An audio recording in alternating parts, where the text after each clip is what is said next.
You cannot walk into your promised land if you're still mentally living in Egypt.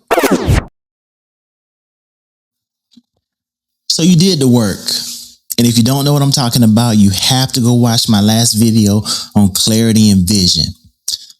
I'm going to post it somewhere in the links. Don't worry, I got you. But for those of you who did watch it, look, you found your vision and you know exactly where you want to go, but you still haven't moved. The question is why? Why, Craig? Why, Claude? It's not because you don't know the way. It's because you're addicted to it. I want you to write this down. Comfortable misery. Your comfort zone, what you think is a safe house, isn't a safe house. Your comfort zone is a cage. We tell ourselves, at least this job pays the bills, or at least I know my boss, even if he is toxic. You're suffering from what is called the Egypt syndrome. What is that? In the Bible in Exodus, the Israelites had just been freed from slavery. But as soon as they hit the wilderness, aka the unknown, they cried out, if only we had died by the Lord's hand in Egypt. There we sat around pots of meat and ate all the food we wanted. Think about that. God just freed them and they were talking about going backwards. They were willing to trade their freedom just to get their food back. They preferred slavery with certainty over destiny with difficulty.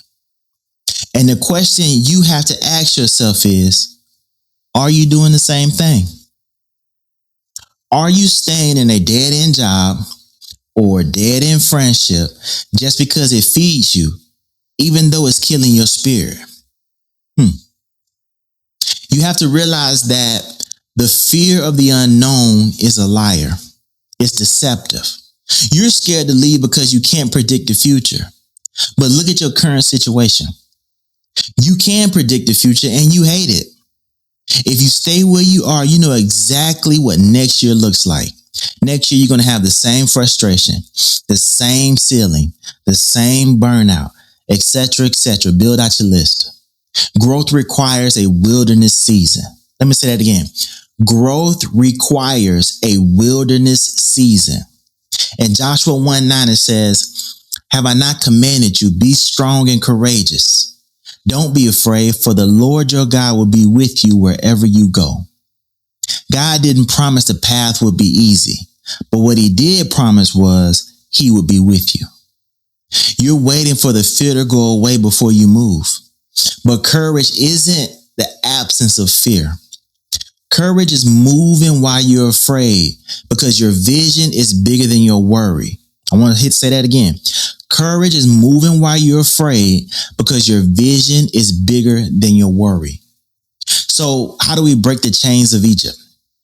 And this is where we get into the talent forward tactic for today. We're going to call this the cost of inaction audit. The cost of inaction audit. We always count the cost of leaving. What if I fail? We never count the cost of staying. And so right now, get a piece of paper, get your notes app, and I want you to write down for step 1, the price you are paying to stay in your current role. And I'm not talking money. I'm talking about your health, your peace, the time you can spend with your family, your gifts that are lying dormant. I want you to write it all down. And step 2, I want you to project out the cost for 5 years. If you stay for 5 more years, who will you be? And will you even like that person? And step 3, I want you to pack your bags, right? I got this song I like now. It's like, lace up your boots. Hey, I don't know the copyright stuff, but y'all know it. Look it up. Look, you cannot walk into your promised land if you're still mentally living in Egypt. I want you to stop looking back at the pots of meat, and I want you to start looking forward to the milk and honey. Start looking forward to the milk and honey.